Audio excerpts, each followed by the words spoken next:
Bonjour, nous continuons les méditations quotidiennes dans l'Évangile de Matthieu et nous sommes aujourd'hui au chapitre 14 et nous lirons les versets 22 à 36.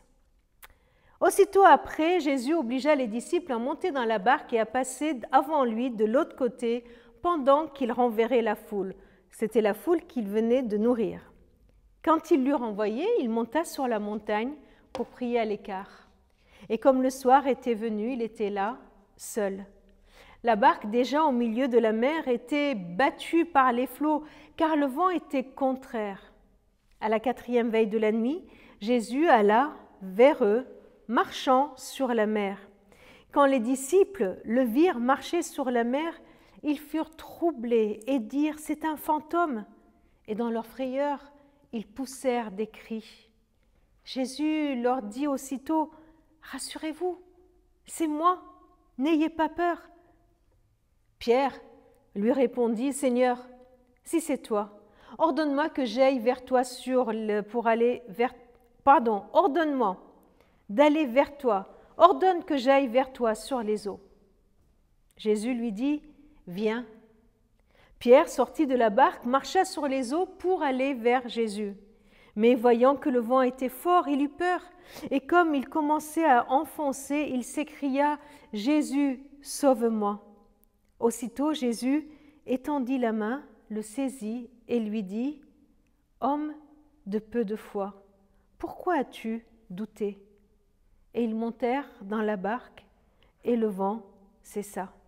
Ceux qui étaient dans la barque vinrent se prosterner devant Jésus et dire « Tu es véritablement le Fils de Dieu. » Après avoir traversé la mer, ils vinrent dans le pays de Génézareth. Les gens de ce lieu, ayant reconnu Jésus, envoyèrent des messagers dans tous les environs. On lui amena tous les malades. Ils le prièrent de leur permettre seulement de toucher le bord de son vêtement. Et tous ceux qui le touchèrent furent guéris. Enfin, Jésus trouve un petit moment pour être seul, un moment pour prier seul en haut d'une montagne. Il oblige pour cela ses disciples à traverser le lac, il renvoie la foule et il monte pour prier. Comme hier, je voudrais dire que si Jésus avait besoin d'être seul avec son Père, comment je peux croire que moi je n'en ai pas besoin?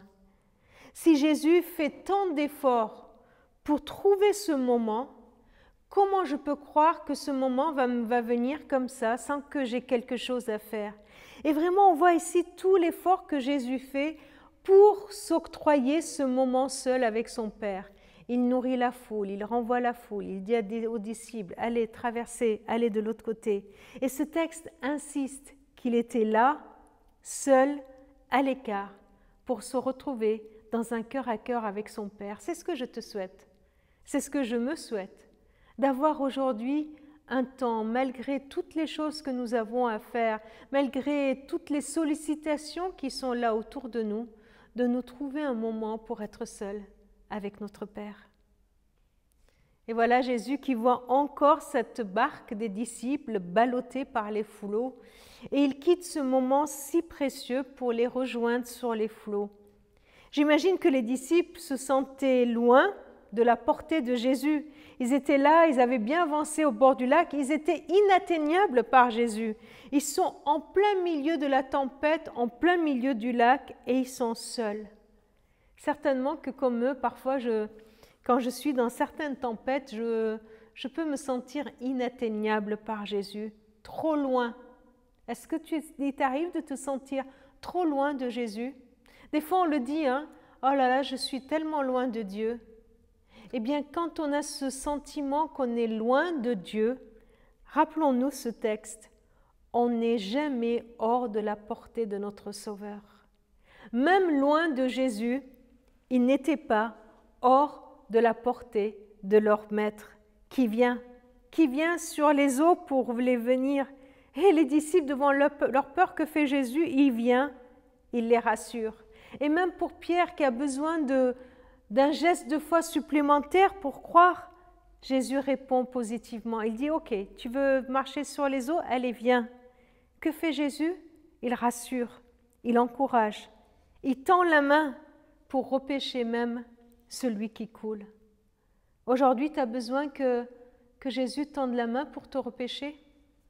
Aujourd'hui, tu as peur, tu es ballotté par les flots et tu ne sais plus où tu en es, tu te crois en plein milieu de la tempête, bien loin de Jésus. Que ce texte vienne t'encourager. Le Seigneur peut venir en plein milieu de tes tempêtes et te rejoindre. Alors, comme les disciples, nous pourrons crier « Seigneur, Seigneur, sauve-nous ». Comme les disciples, nous pouvons aussi reconnaître qu'il est vraiment le Fils de Dieu. La suite, une journée normale de Jésus. On envoie des messagers, des gens viennent et ils sont guéris. Seigneur, entends nos cris. Seigneur, entends nos besoins en plein milieu de nos tempêtes. Viens au secours de nos flots, viens au secours même de notre manque de foi.